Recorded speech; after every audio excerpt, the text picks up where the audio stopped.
Alhamdulillah. Alhamdulillahilladzi an'amana bi ni'matil iman wal islam wa hiyada mun'am. Asyhadu an la ilaha illallah wahdahu la syarikalah. Arsala rasulahu bil huda wa dinil haqq liyudhhirahu 'ala dini kulli walau karihal musyrikun. Wa asyhadu anna Muhammadan abduhu wa rasuluhu al-mab'uts rahmatan lil alamin. Allahumma salli wa sallim wa barik ala Muhammadin wa ala alihi wa sahbihi ajma'in, amma ba'du. Fa ya ayyuhal mu'minun usikum wa nafsi bi taqwallah faqad fasal muttaqun.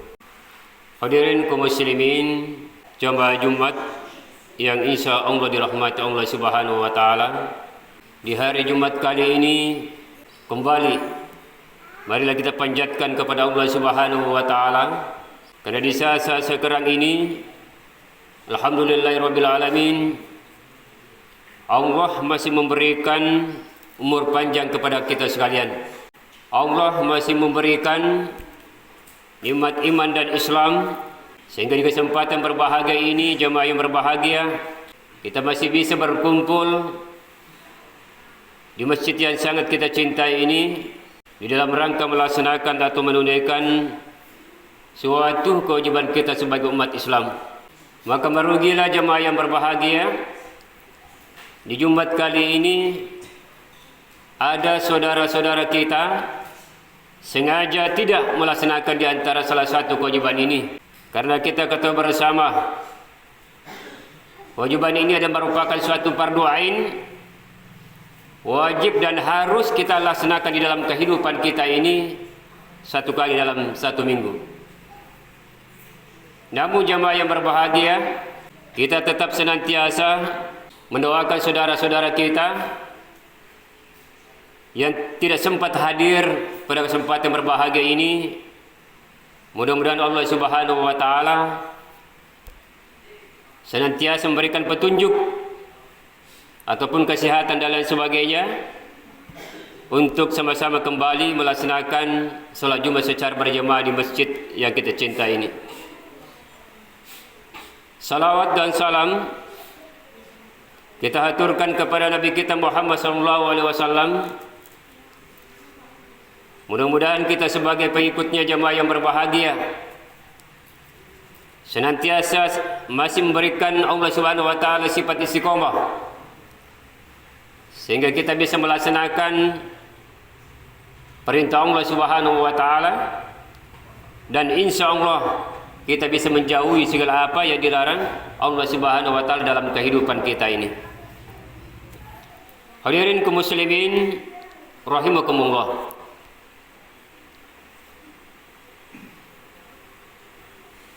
Seperti halnya kita sudah ketahui bersama jemaah yang berbahagia, atau kita sudah jalani bersama, bahwa beberapa bulan ini termasuk bulan suci Ramadan sudah meninggalkan kita. Kemudian menyusul bulan Syawal, kemudian bulan Zulkaidah, dan sekarang alhamdulillahirabbil alamin jemaah yang berbahagia, kita berada di dalam bulan Zulhijjah, minggu pertama di bulan Zulhijjah di tahun 2023 Masehi ini. Kaum muslimin rahimakumullah, keempat bulan ini jemaah yang berbahagia masing-masing punya kelebihan dan keutamaan terkait ibadah kepada Allah Subhanahu wa taala. Hadirin kaum muslimin rahimakumullah,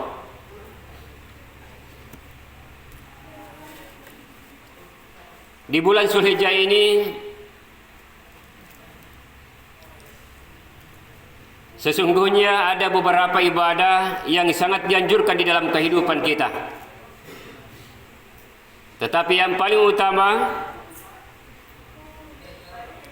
adalah bagaimana memperbaiki hubungan kita kepada Allah Subhanahu wa taala itu lewat silaturahim atau silaturahmi Ia ini adalah sebagai seorang muslim bahwa bulan Zulhijjah ini adalah merupakan bulan untuk memperbaiki diri kita terhadap sesama kita. Oleh karena itu jamaah yang berbahagia, ada beberapa hikmah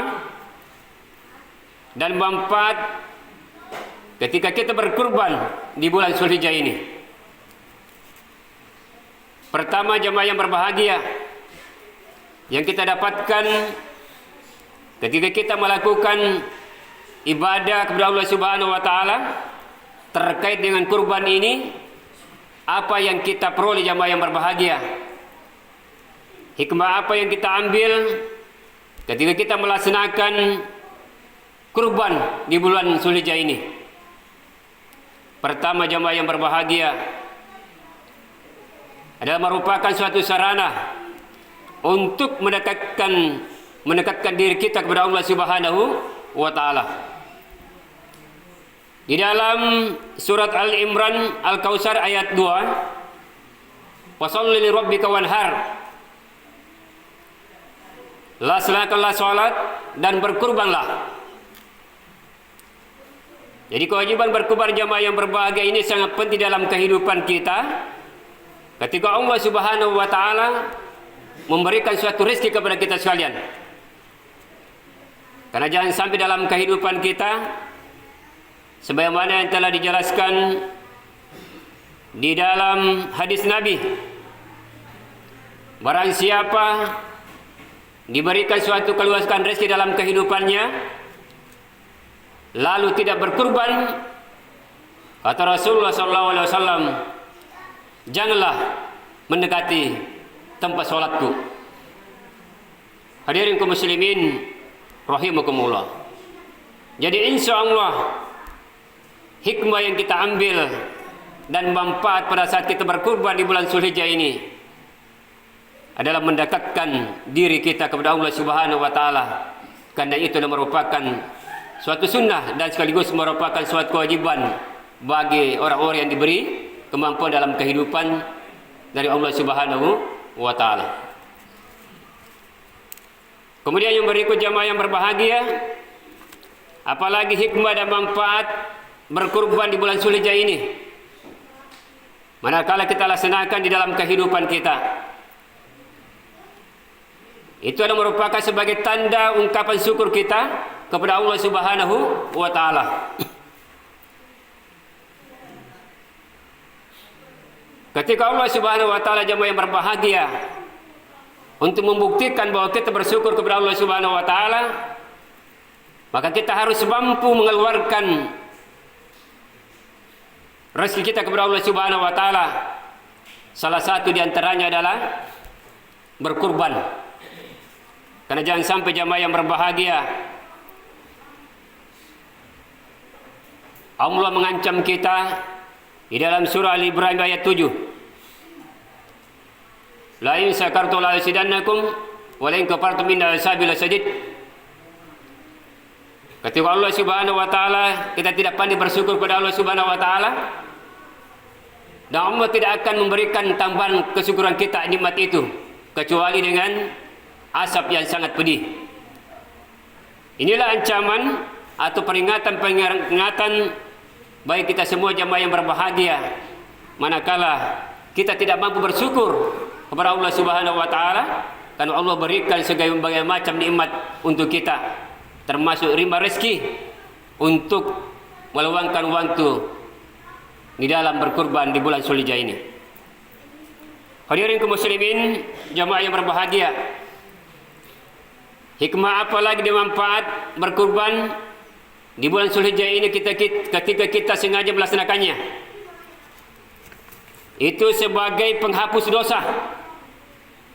Karena dalam hadis dijelaskan, diriwayatkan oleh Al-Bazzar dan Ibnu Hibban, hai Fatimah, berdirilah di sisi kurbanmu dan saksikanlah ia, sesungguhnya tetesan darahnya yang pertama itu adalah pengampunan bagimu atas dosa-dosamu.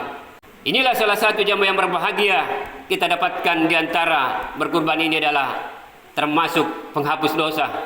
Dan alhamdulillahirabbil alamin, insyaallah di dalam kehidupan kita jamaah yang berbahagia, kita bisa mampu berkurban baik secara sendiri-sendiri maupun secara berkelompok di dalam kehidupan kita. Kemudian berikut jamaah yang berbahagia, apalagi hikmah atau manfaat ketika kita berkurban di bulan Zulhijjah ini. Itu adalah merupakan suatu amalan yang sangat dicintai Allah Subhanahu wa taala. Karena dijelaskan di dalam hadis riwayat Tirmizi, Ibnu Majah, tidaklah anak Adam melakukan suatu amalan pada hari Nahar atau pada hari Idul Adha yang lebih dicintai oleh Allah Subhanahu wa taala melebihi mengalirnya darah, maka hendaklah kalian merasa senang karenanya. Nah, inilah jamaah yang berbahagia. Kita mendapatkan kecintaan dari Allah Subhanahu wa taala, bahkan kita mendapatkan pengampunan. Allah menjelaskan di dalam Al-Qur'an surat Al-Imran ayat 31. Qul in kuntum tuhibbuna Allah fattabi'uni yuhibbukumullah wa yaghfir lakum dzunubakum. Katakan ya Muhammad, jika kamu mencintai Allah Subhanahu wa taala, ikuti aku. Niscaya Allah akan mencintaimu dan mengampuni semua dosamu dalam kehidupan kita ini. Hadirin kaum muslimin rahimakumullah. Apalagi jamaah yang berbahagia kita dapatkan ketika kita membiasakan setiap tahunnya melakukan kurban ini. Adalah senantiasa menjaga hubungan kita kepada Allah Subhanahu wa taala. Baik hubungan terhadap manusia yang mampu maupun hubungan manusia terhadap kurang mampu, termasuk dalam kehidupan kita banyak fakir dan miskin yang perlu kita perhatikan ketika kita insya Allah melaksanakan kurban kemudian membagikan daging-daging kepada mereka. Hadirin kaum muslimin rahimakumullah. Yang terakhir jamaah yang berbahagia, hikmah yang kita ambil ketika kita berkurban, insya Allah kita bisa meraih takwa dengan dasar ikhlas kepada Allah Subhanahu wa taala. Karena yang jelas dijelaskan di dalam Al-Quran jamaah yang berbahagia, di dalam surah Al-Hajj ayat 37, sekali-kali tidaklah sampai pada Allah daging hewan kurban dan darahnya, kecuali atau tetapi sampai kepadanya adalah hanya takwa. Jadi bukan darah dan dagingnya, tapi bagaimana ketika kita berniat jamaah yang berbahagia melaksanakan di antara salah satu sunnah Rasulullah bagi orang yang punya kemampuan, maka kita harus melaksanakan bagaimana dalam hati kita ada keikhlasan semata-mata Allah Subhanahu wa taala, bukan karena yang lain atau dengan kata lain ada sifat riya. Jamaah yang dirahmati Allah Subhanahu wa taala, demikianlah khutbah singkat yang sempat saya sampaikan pada kesempatan berbahagia ini. Mudah-mudahan sajalah dapat bermanfaat untuk kita semua. Mudah-mudahan Allah Subhanahu wa taala di dalam kehidupan kita ada niat kita dan Allah senantiasa memberikan rezeki kepada kita semua agar di setiap tahunnya kita bisa melaksanakan salah satu sunnah ini adalah kurban di bulan Zulhijjah. Barakallahu li wa lakum bil Qur'anil azim wa nafa'ani wa iyyakum bima fihi minal ayati wa zikril hakim wa taqabbal minni wa minkum tilawatahu innahu huwas samiul alim.